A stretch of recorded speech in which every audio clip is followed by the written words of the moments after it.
Content auditing. 6 simple questions to kick off the process and optimize your SEO. Are you ready to audit? In practice, content auditing is not a glamorous exercise, but someone got to do it, right? Multiple experts say that content auditing should be a key part of your marketing, especially if your brand evolves in an industry where content expires quickly as opposed to evergreen content. In this video, we give you 6 easy, relevant questions you should ponder as you evaluate material on your sites, whether it is a blog post, company data, or a press release.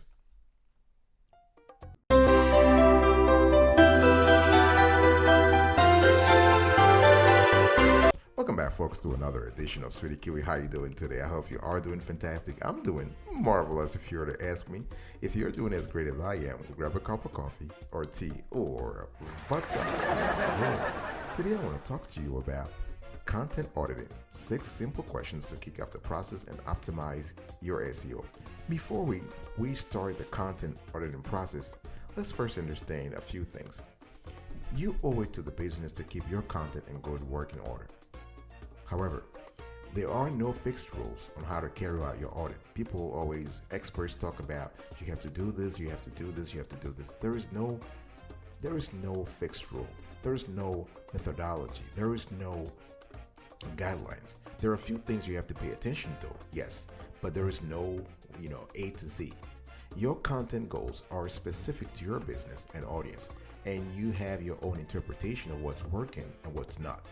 But to figure that out, every marketer, every small business owner, every campaign manager can ask and answer the same 6 critical questions to inform whether you update, repurpose, or delete your articles.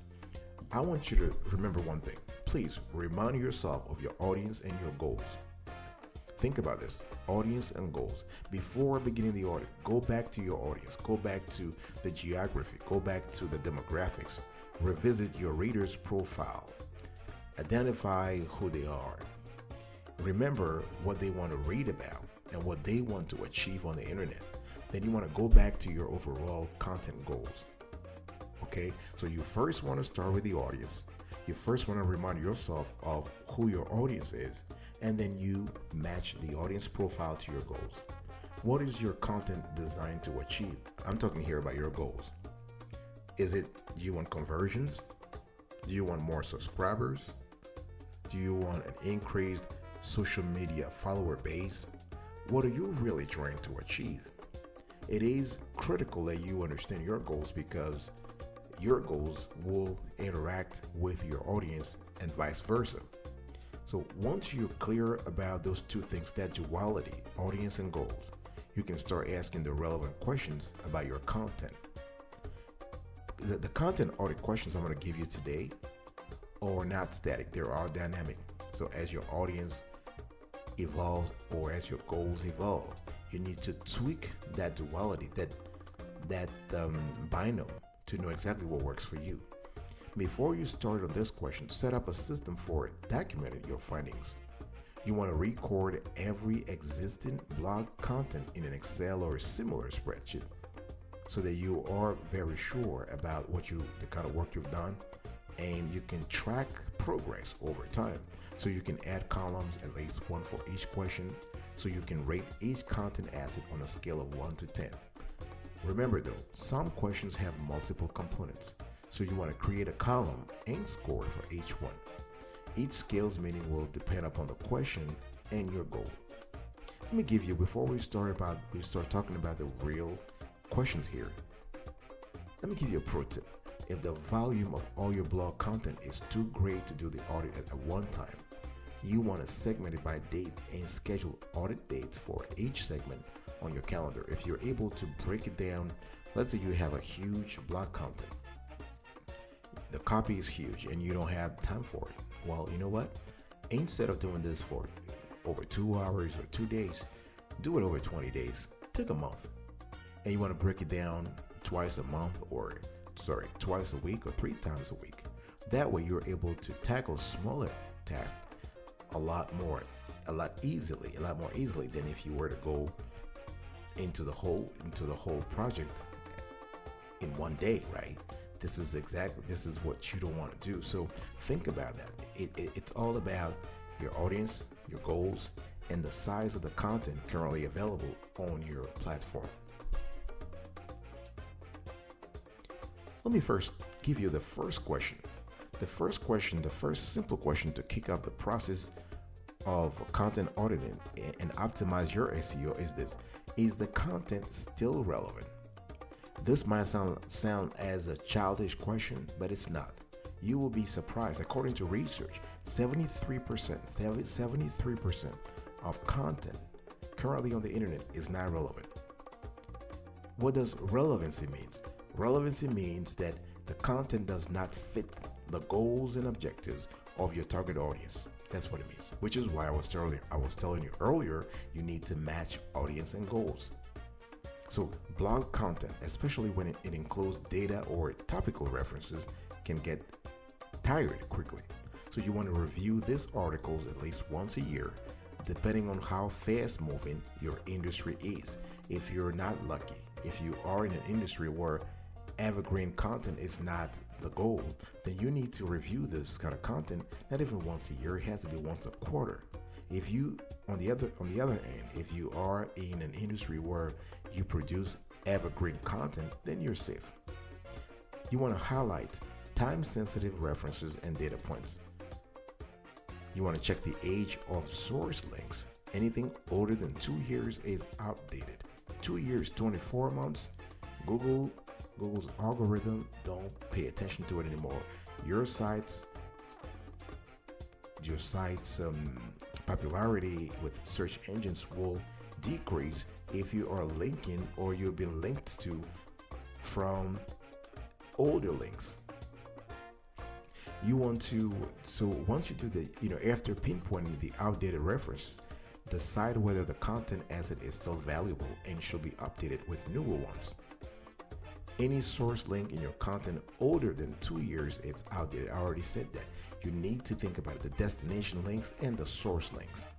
More broadly, you want to look at whether the article still speaks to your audience. Is your main point still helpful, or is the piece redundant? Redundancy can come from several sources. It can be that you have other similar content on your website, so you have 2 or 3 articles or blog posts that cover the same topic. So you have tautology, which translates into redundancy. Or you can also have redundancy can come from the fact that you have maybe released a new product or service that has made the former article, the former content, obsolete. So in this case, relevancy has you need to analyze relevancy through several prisms, several lenses. The second question you need to pay attention to when it comes to content auditing is how many people visit the post. One of the best ways to determine the health of a content piece is to look at visitor data. Is the content piece popular? You want to determine how many people are viewing the page and how long they are staying on the page. So it's not just quantity, it's also quality. It's not quantity of viewership, it's also quality of viewership. People are just saying, if people are just coming and staying for 15 seconds or 30 seconds, then you have what? A higher bounce rate, which in turn reflects a low quality ranking statistic. Go to your site's Google Analytics account and drill down on that data. Average organic search traffic per month. So your organic search traffic shows how many visitors a post is getting from search inquiries. I'm just telling you right now some of the features you have in Google Analytics that allow you to see if a particular content piece is still popular. So average organic search traffic per month. So to get that, you go to behavior, you go to site content, all pages, and choose the relevant post page. You can add a secondary dimension, for instance, the source. You can pick a time frame, at least the last 3 months, and then you calculate the average. Remember too that all the search traffic sources don't always come from Google. You have Bing, you have the Yahoo search as well. Another metric is average overall traffic per month. So your overall traffic shows all the visitors to the post from organic search, referrals, or direct traffic. And then you have the bounce rate. I was talking about that earlier. Your bounce rate shows the percentage of visitors who navigate away from your site after only viewing one page. In most cases, you want this number to be as low as possible. To find the bounce rate, you just have to go to behavior, go to site content, all pages, and choose the relevant post page. Pick a time frame, at least the last 3 months, and calculate the average. You also want to pay attention to average time on page. Like a bounce rate, average time on page indicates your visitors' level of engagement with the post. So in most cases, you want the average time on page to be high because the longer visitors stay on the page, the more they are reading and engaging with the content.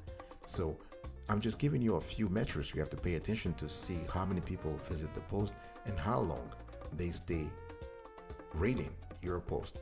Once you collect this data, you want to interpret the numbers based on your audience and content goals.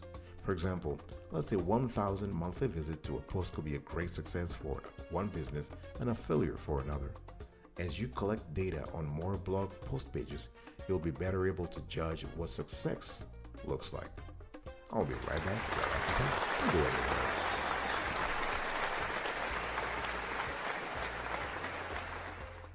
Welcome back, folks, to another edition of City Kiwi. How you doing today? I hope you are still enjoying this conversation with us.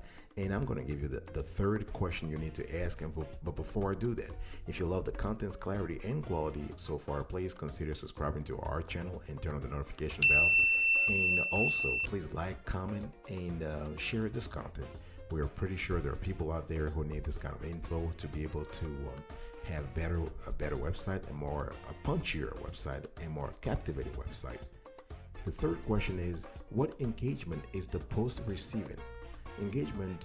By engagement, I mean likes, shares, comments, any interaction the reader has with your post, with your content is engagement. So your social media accounts can help you determine how helpful your content is.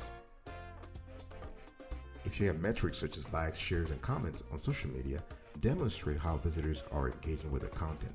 You want to use, there are a lot of social analytics tools out there to determine how your content is faring. For example, Facebook audience insights, Twitter analytics, Instagram insights.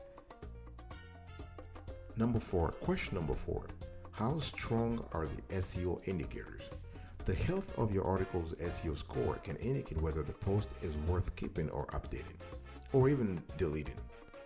That said, myriad elements can determine the relative SEO pulling power of each post. The thing here is, and that's the trick that most experienced content producers and marketers know, is to choose the most relevant ones. You need to choose the most relevant SEO metrics. The health of an article's SEO can indicate whether it is worth keeping. For instance, the number and quality of backlinks. So a well-optimized blog post include a handful of links from external authoritative sources and internal links across your sites. So first, check each link to see if it's still valid and if the site is still authoritative. Second, look at the number of linking root domains, the number of sites linking to this article. Some crawling tools provide this information. You can also evaluate if the numbers have been artificially inflated. For instance, thousands of links from a single domain should be suspect. Besides, you also want to pay attention to metadata quality. So a well-optimized meta description and page are good for SEO and logically for drawing visitors to the page. So you want to look at a few things. How your blog post appears on the search engine results page, the SERP, the famous SERP that everybody looks at. You want to do the page title and meta description. You want to do a review of the page title and meta description to make sure they fit in the available space. Are the relevant keywords clearly visible? Do they tell visitors enough about the post to encourage a click? A click should be ultimately the goal here, because the click is what's going to demonstrate interest in the piece and the content piece, and also ultimately increase or elevate your your page or your website's SEO rank. Besides metadata quality, you also have to pay attention to keyword density. Now, keyword density is important. If you don't have a list of keywords for your blog, then now it's time to start. How do you find keyword? How do you find the keywords that are relevant to your blog? Very simple. Again, go back to what I said earlier. You want to focus on the duality of what?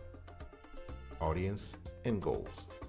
So if you know your audience pretty well, if you have an idea of what your audience wants and needs, you will be able to come up with the right keywords, and you will be able to provide customer-centric content. One thing you want to do, if you don't have a list of keywords for your blog, you want to compare your keyword list to each article. So you want to identify the number and relevance of the keywords within your post, including the body content, the headings, that's the H1, the subheadings, H2. Each of these elements bears some significance to its performance in SERPs. Please, and I've said this in other shows and I'm just repeating it here, never stuff your keywords into the content. This is a practice that people used to do back in the days, 5 years ago and 7 years ago, but Google has really been aggressive on cutting off websites that continue to do that. This is an outdated practice that will hurt your search results in the short run. So use only the most relevant keyword in a natural way. Another ways to determine whether you have keyword density is to verify whether the piece is redundant. I think I explained that earlier. Redundancy can come from the fact that you have the same content on many pages in many places on a platform, or there is a most recent content piece that has made the old piece outdated and redundant. Question number 5. Remember, folks, I'm giving you 6 simple content auditing questions to kick off the process and optimize your SEO. Question number 5, is the post converting? Earlier I was talking about people clicking on the link, coming and reading it. Okay, that's pretty good. You want readers to read, you want customers to read. Okay, but the bottom line is you need to convert. So what is your content conversion rate? Is the post converting? If the content goal is to drive conversions, for instance, event signups, purchases, blog subscriptions, it's easy to see if it's achieving that if you set it up in Google Analytics. In your Google Analytics, you want to go to conversions, goals, URL. So you want to choose the page to analyze. And one thing you want to do is to look at the number of goal completions and goal value if you have set this up against the page. So you need to set it up. For you to determine that, you have to set it up initially so that Google can give you the results once you need it. I'll be right back, but after this, don't go anywhere.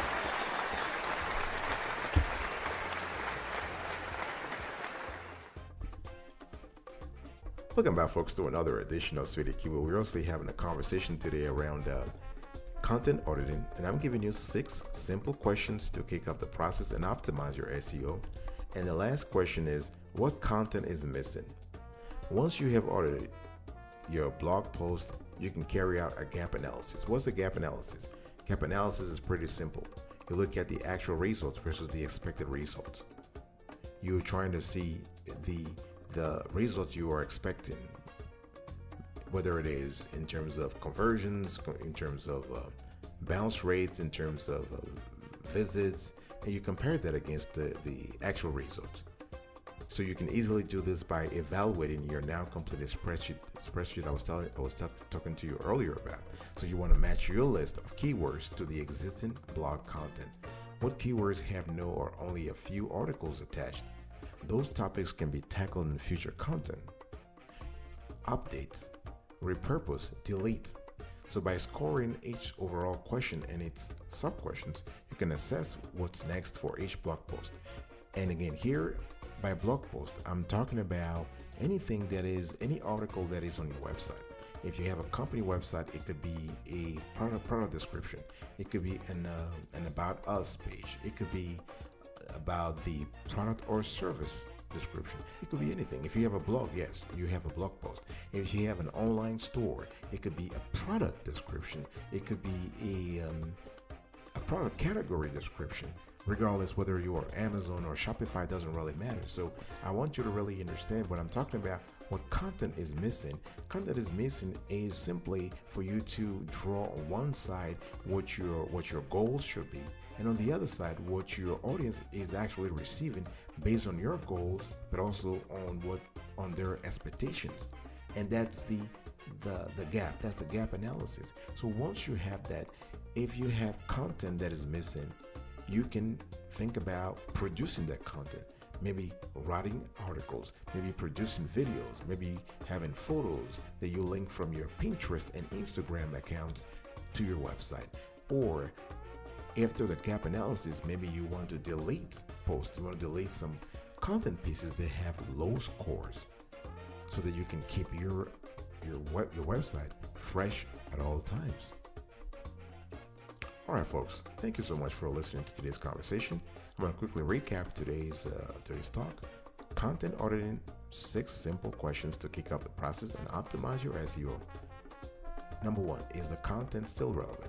2, how many people visit the post? 3, what engagement is the most receiving? 4, how strong are the SEO indicators? 5, is the post converting? 6, what content is missing? I will see you next time. But until then, remember, stay marvelous.